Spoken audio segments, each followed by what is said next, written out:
My laddie, why a call? For just all my names.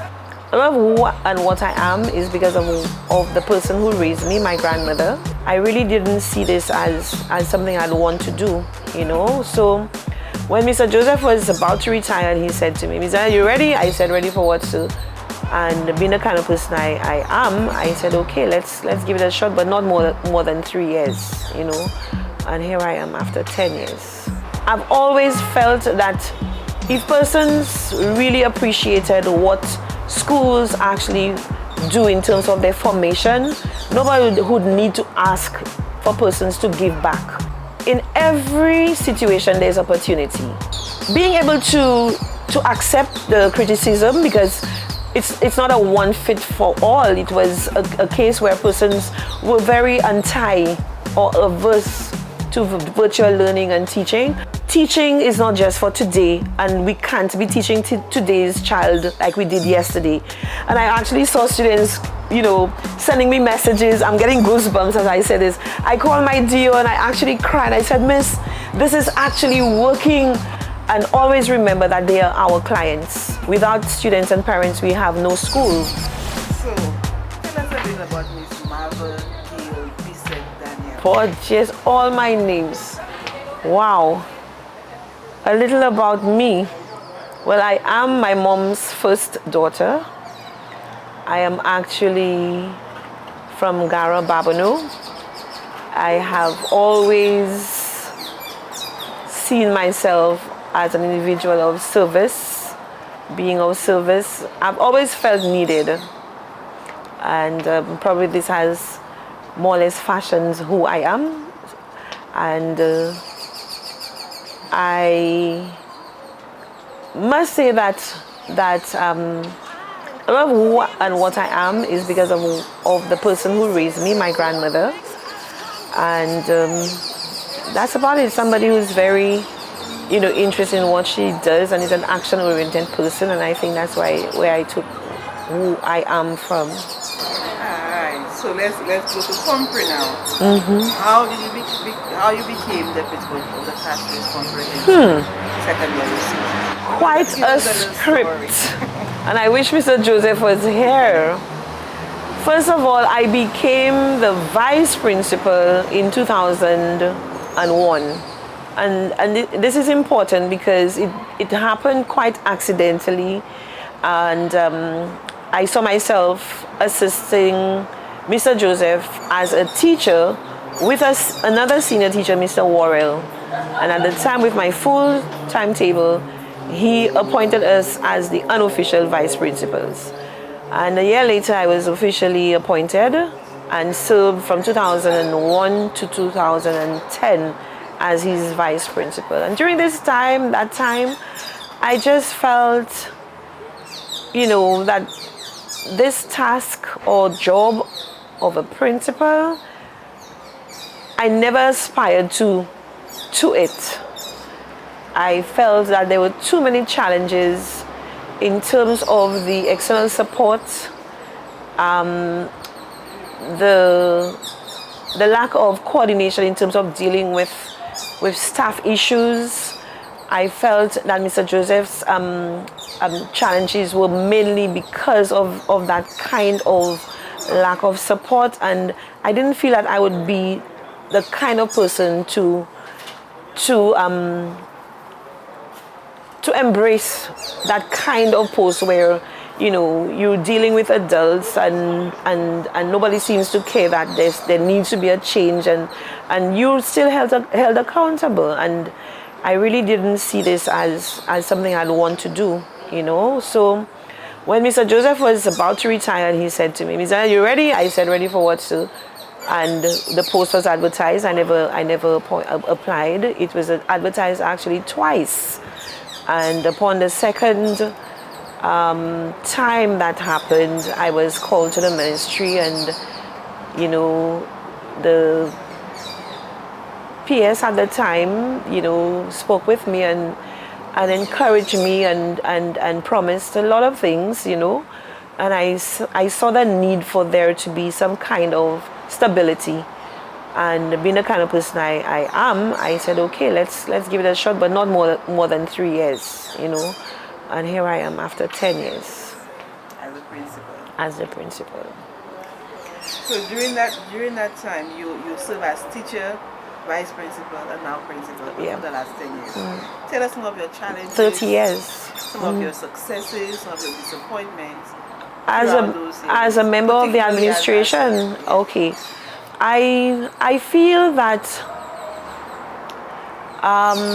whilst it's true we can make our own dent as school administrators and as teachers, I still feel that there's a lot that could be done, more organization in terms of the resources that are available to support the schools' programs. And this does not necessarily have to come from government. I feel, and I've said it before, that generally St. Lucians are not very grateful, and I've always felt that if persons really appreciated what schools actually do in terms of their formation, nobody would need to ask for persons to give back. Nobody would need to be encouraging, you know, individuals who have aspired to greater heights to give back, you know. And it is so easy. As a plumber, you could give 1 day a month. As a tailor, you could donate some pairs of trousers or seamstress. Any type of employment, one who has graduated from any institution has migrated to, that person who is truly grateful and thankful, especially someone from our institution, can give back without even thinking. And if this happened more often, most of our schools, if not all, would be self-sufficient, you know. And I feel, and I that's one of the things that I'm trying to instill in the minds of the students that I, you know, have been privileged to be the principal of, that, you know, you don't just pass through here for 5 years, but you continue to be a comprehensive individual by giving of your time, your talent, and your treasure to all those that have impacted you, you know. So I feel that that's one of the things that I could speak of, and I've been trying to do. One of the challenges too is that because of where we're located, environmental factors have compounded the issues of plant maintenance and so on, and we are really battling with trying to maintain this very large facility, and with the limited and scarce resources, it's really been a challenge, you know. So that's another really sore point throughout the 30 years I've been at CCSS, and I've always pondered on how much more can we do to make this a more solid institution, you know.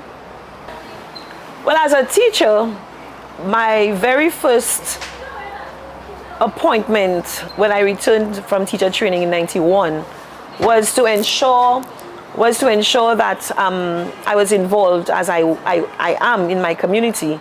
And so I tried to build a school community that was aware of what's happening around. And so I was the one who established the first Red Cross group at the school. And this the Red Cross group was really actively involved in taking care of the sick, assisting during our different activities to provide first aid, services, making sure that teachers themselves were trained in first aid. And so I think that was one of my biggest successes, even as a teacher. And being able to find an individual who was equally passionate about Red Cross when I migrated to administration was another success, you know. And I believe in succession planning. I always feel that we have to build capacity. And going further, I feel that my teachers understand this as one of my mantras, that persons need to be not just self-sufficient, but build that momentum where there is continuity in whatever it is that we do. So I allow persons to be independent, you know, within the different departments. I allow them to develop the programs and try to run it and support them in the background, but still give them that kind of leeway, you know, as a principal to to take ownership of the various activities or departments that they belong to. What is some of your disappointments? Well, I didn't say earlier, but when I left St. Lucia in '98 to pursue my master's, it wasn't my plan to return to St. Lucia. And I always say this.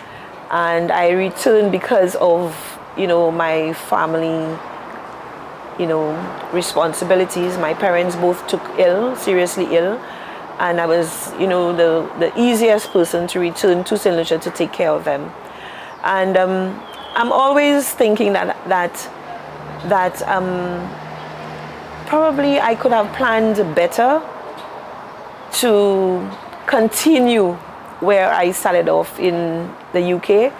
And, looking back, I got so many opportunities to be supported to do so, and I was never able to. It was always not the right time to leave CCSS.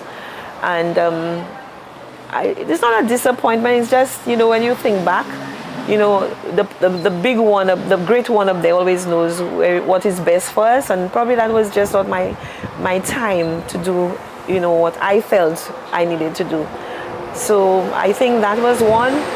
And I also wished that the parents of our students were more committed to the programs of the school and wants to give up their time. I think that has been one of my disappointments, in that I feel that whilst parents would like to be more supportive, those who probably can seriously don't get the time to do so. And because of that, our PTA has not been as the formidable force that it can be, because when parents are involved and they're supportive and they buy into the whole ethos of what school life is, trust me, we can be so much more progressive, and all of these external forces that seem to combat with our successes would have been, fuel to deal with. COVID has presented many challenges to the education system, and Catholic Comprehensive have been exempted from that. However, because of COVID, we have been able to achieve many things that otherwise we would have been able to. So tell us about our successes, how we're able to manage this whole COVID thing. Well, I have said it before. In every situation, there's opportunity. And we as school leaders across the Caribbean, we've dubbed COVID as a leapfrog moment, where we saw the need to explore opportunities that that we as school leaders could see our schools progressing more, from. And so some of these opportunities for us at CCSS is, we've always had virtual platforms, but we never really took advantage of it. We just, it was almost like just exploring a toy and leaving it there. So, for example, Moodle was developed by our IT learning resource coordinator and some of our IT techs or gurus at CCSS. And some teachers used it, but not all. We also have our school's website, which we've had for years, and very, very, very few persons actually utilize this space as a learning tool. We have our YouTube channel, we have had our Instagram pages, and now that COVID has forced distance learning and virtual teaching and learning, we had to embrace all of these platforms and use it in a way that could be impactful, which it has been. And for us, the challenge was to ensure that all our educators were digitally savvy, and finding the space and time to make sure that we upskilled and upgraded all our teachers and the students too, and to some extent our parents, because from the feedback we got from parents, that they too were learning alongside their children, and being able to accept the criticism, because it's not a one fit for all. It was a case where persons were very anti or averse virtual learning and teaching, and we had to deal with that. We had to find ways to be empathetic to the situations, find ways to discipline virtually, you know. And so some of these were challenges that we were faced with, and seeing the real situations, the real fears, and the losses, because a number of us lost family members. There were times we had to just pause and take a break and grieve together. And so the opportunity for us was that it builds more capacity, cohesiveness. We saw teachers teaching other teachers, departments taking the way forward to show others how they do the different operations. And so the best practices and the communities that were built, you know, professional communities that were built as a result of this situation that we were forced into, but very seriously embraced by all our students, teachers, and our parents to a large extent. And even those who haven't been so engaged, which is one of our challenges, trying to find out why the students are averse to distance learning, you know. And they acknowledge that it exists, but, you know, the apathy towards digital education is something that we have to overcome.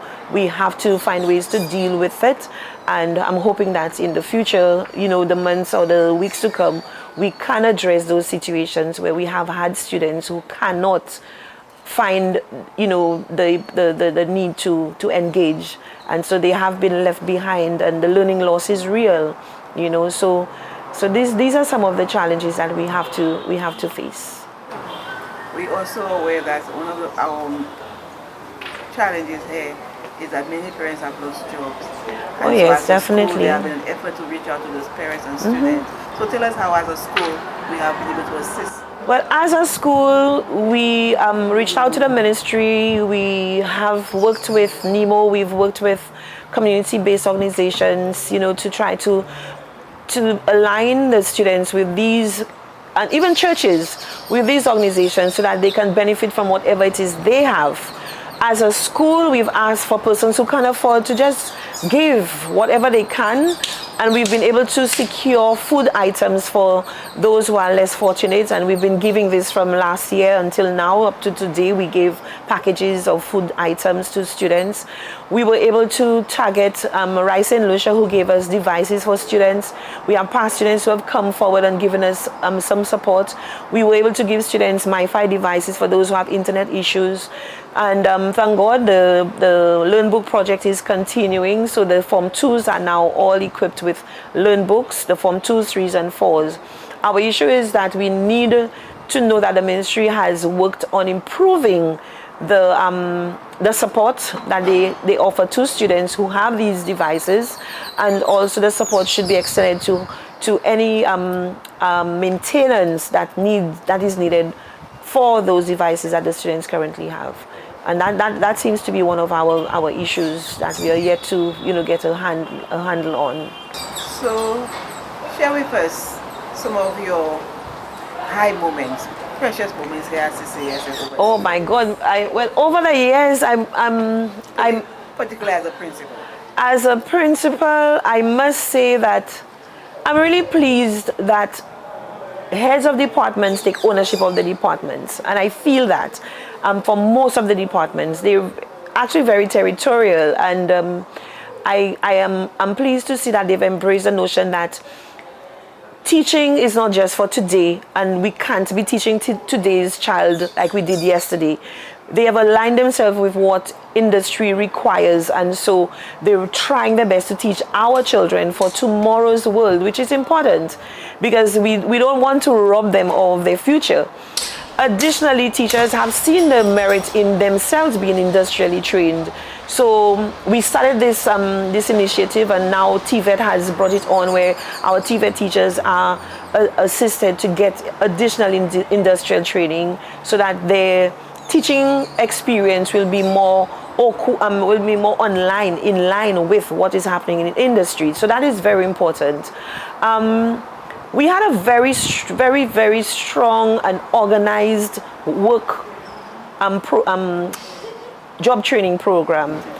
yeah, the internship program. I really wish we'd bring this back.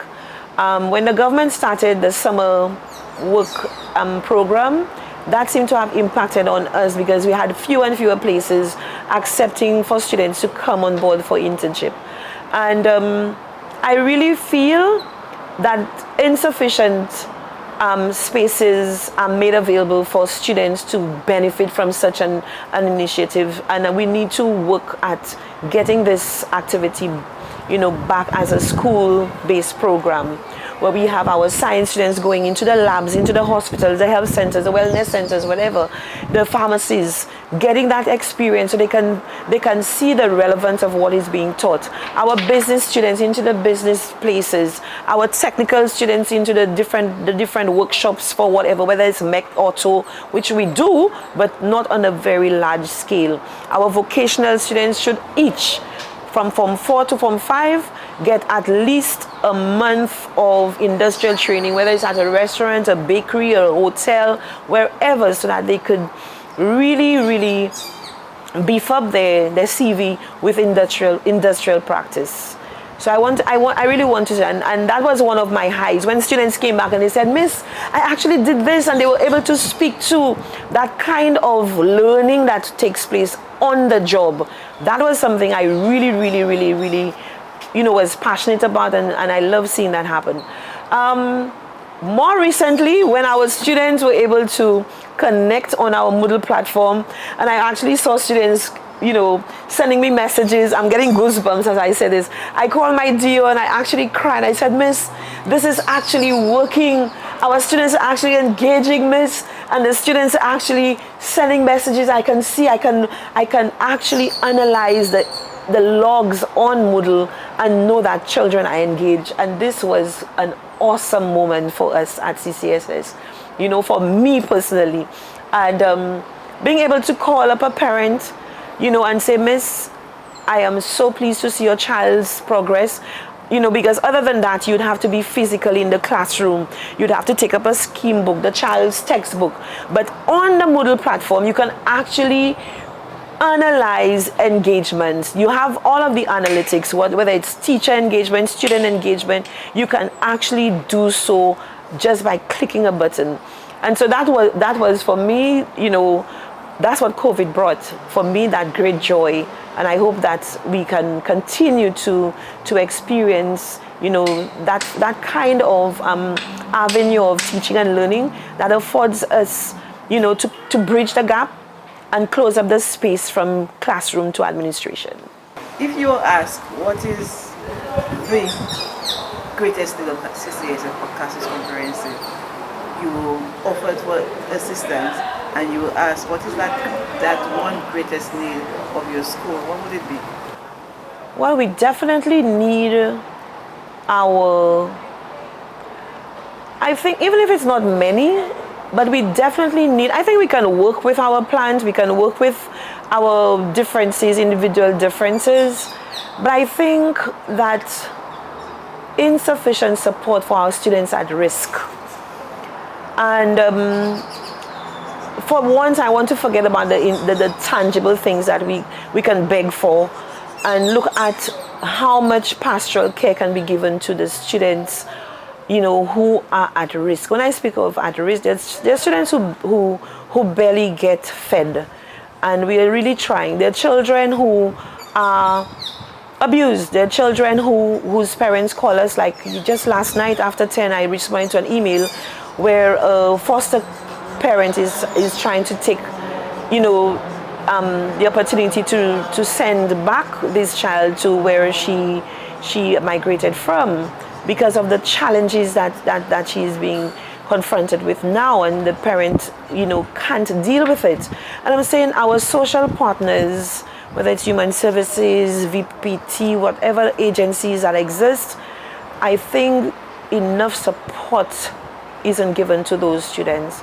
And within the school system, we are not just a comprehensive school devoid of situations such as learning difficulties. We have special needs here. We have students who cannot read. There are students who barely understand, and interpret and comprehend. And so persons may be shocked to hear this, but we don't just need a SEN teacher. We need the facility to be equipped with a center where students who have these disabilities or these challenges can be embraced, can be catered for, and we will definitely see less apathy towards the curriculum, because students will know that they are catered for, and the pace at which they can learn will of course be afforded them. And I think that for me now is the greatest challenge, that and the need that we at CCSS are faced with. So what are some of the activities that you have implemented to help past students who have gone through these halls to give back to this hall? Yeah, and oftentimes people say past students. It's not even just past students, because I've received assistance from persons who were parents of students at this school, and without even thinking of their child, they felt that as a parent they benefited from this institution. There are lots of persons who visit from Canada, and they were teachers here, and they remember this institution. They've now retired, and they want to, how can we help? What is it Castries Comprehensive needs?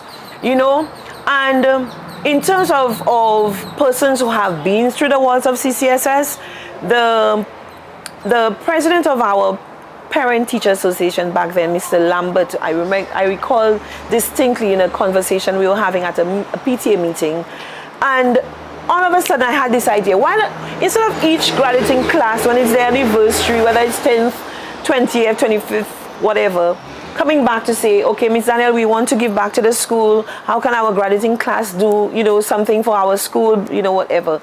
And what I found was that persons were so excited initially, and towards the middle, or as the activities progressed, the excitement dwindled, and a handful of those passing from this graduating class would end up having to spend all of what they have personally to make whatever plans that they had actually become a reality. So I said, you know what, let's establish what we call a reunion night. And we're calling back all past students and staff and parents to come on that one night during the anniversary. Students in their uniforms, and if staff had uniforms at the time, come back in your staff uniforms to whatever it is. Parents, whichever house your child belongs to, come in there with house colors. And in the auditorium, we have that session. And let me tell you, the first night this happened, I was obsessed, and I heard screams of past students. But the objective was that when persons returned, we would have walls of needs. That's how we started. We had walls of needs. So whatever the needs of the school were at the time, we posted it in the various corners, and people would come and they would commit, whether it is taking care of a child, whether it is taking care of a department, whether it is taking care of a subject. And we have a lot of persons who promised, but these were just promises. And but thankfully it was a paid event, so the $20 or $25 that persons paid to come to the reunion nights, this of course the PGTA used to embark on various projects. For example, the LRC's foundation, the entire floor was just bare concrete. We were able to chip that floor and install a brand new floor with really solid tiles. We were able to purchase pressure wash machines. We were able to give to the auto shop engines. We were able to assist the needy fund to give students, the support that they needed. And that was what we saw happening. We saw programs of the PGTA sustained through the reunion night. And we really felt that persons were giving back through that activity, but at the same time it was a win-win, because they were having fun, meeting other persons that they had not seen in years. Or didn't even know they attended CCSS. Because for some people the 5 years or the 3 years were all, but now they realize, hey, I need to buckle up, I need to do more for my school, I need to do that, and I can. So let me get on the ball and let me do something more. And I'm hoping that this activity continues with or without COVID. So I'm hoping that we can find a time to to get persons to come back, whether it's a drive-through and you drop, whatever, and say this is your give back, whether we have persons during the month of March giving of their time and talent to CCSS. That's your reunion. It doesn't have to be a night. It can be a day. It could be a Saturday. It could be a Sunday. But give back in a way that is sufficient enough to make an impact, and for other persons to be, propelled into doing the same, because you're not just doing it for yourself to feel good. You're doing it because a child somewhere will benefit from it. It's common that students refer to their principal by a surname. Really? Yes. Only Mr. Joseph, I know.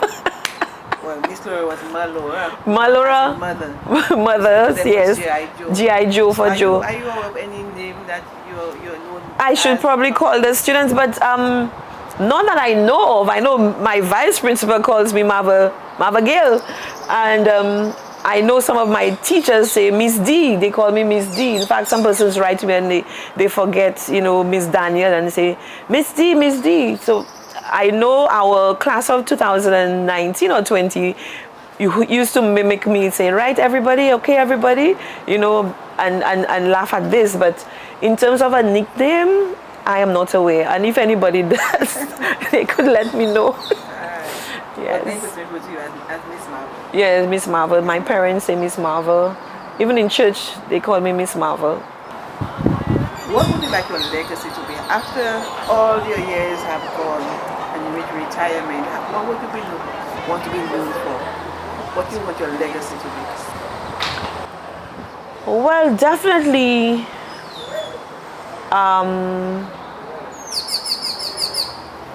for persons to be empathetic. I think that the support that we give to each other is key. When persons feel supported, they could move mountains, and I would love to know that whoever succeeds me listens to the students, especially, and the parents, and always remember that they are our clients. Without students and parents, we have no school. And as much as possible, even if we listen, our response should always be balanced. And as a principal, one of the challenges has been to find that equilibrium. It is so difficult amidst all of the growing responsibilities. But I think my children know that Miss Daniel knows when to play and Miss Daniel knows when to be serious. And I think that has been one of my successes as a principal, based on the responses I get from students. Students text me or email me any time of the day and night because they know I will respond. It may not be what they would like to hear, teachers too, but I try my best anytime I'm being communicated that I respond. And this is something I've always said to people, because this is essentially how you know that you have communicated. If I've spoken to you and there's no response, how effective have I been? So if you don't respond, it doesn't allow me the opportunity to know if I've done it effectively, and so even with your response, I could know if it was accurate and if I could afford to give you additional support and additional assistance that is needed. So I think that is one.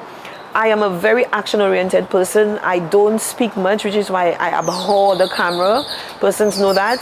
When I say I'm going to do something, I don't turn back to see who's coming. Because if I say yes, I know it's needed. And this has always been my mantra. If I say yes to something, it's because I know it's needed. It's something that needs to be done. I'm a very down-to-earth individual, and I would think that leaders would understand the need for us to be a to-the-ground person, but still au with what's happening all around, which is hard, extremely hard, because of the various expectations from so many stakeholders and outside of our own community as an education institution. But we have to build that kind of relationship, and at the end of the day, always build capacity. I never believe that I'm coming back tomorrow. I've always felt today is my last day. And so I prepare for that. So whoever comes in to tomorrow should not be lost and unable to manage. And so this is why I've spent countless hours trying to get my office staff. Let us ensure our database in the office is one that is easily accessible. I have created structures so that we can have ease of access to information. You know, I support our schools, some social network working platforms, and the need to have at any minute current information. And this is one of the things that we must do. And when we are visible, then persons are more eager to assist. When we are open, persons are more willing to feel welcomed. And that is one of the things that I've tried my best as a principal, you know, to be and to encourage. My laddie, why I call? Paul, she has all my names. A lot of who and what I am is because of the person who raised me, my grandmother. I really didn't see this as something I'd want to do, you know. So when Mr. Joseph was about to retire, he said to me, "Mr. Are you ready?" I said, "Ready for what, sir?" And being the kind of person I am, I said, "Okay, let's give it a shot, but not more than 3 years, you know." And here I am after 10 years. I've always felt that if persons really appreciated what schools actually do in terms of their formation, nobody would need to ask for persons to give back. In every situation, there's opportunity. Being able to accept the criticism, because it's not a one fit for all. It was a case where persons were very anti or averse to virtual learning and teaching. Teaching is not just for today, and we can't be teaching today's child like we did yesterday. And I actually saw students, you know, sending me messages. I'm getting goosebumps as I say this. I called my DO and I actually cried. I said, "Miss, this is actually working." And always remember that they are our clients. Without students and parents, we have no school.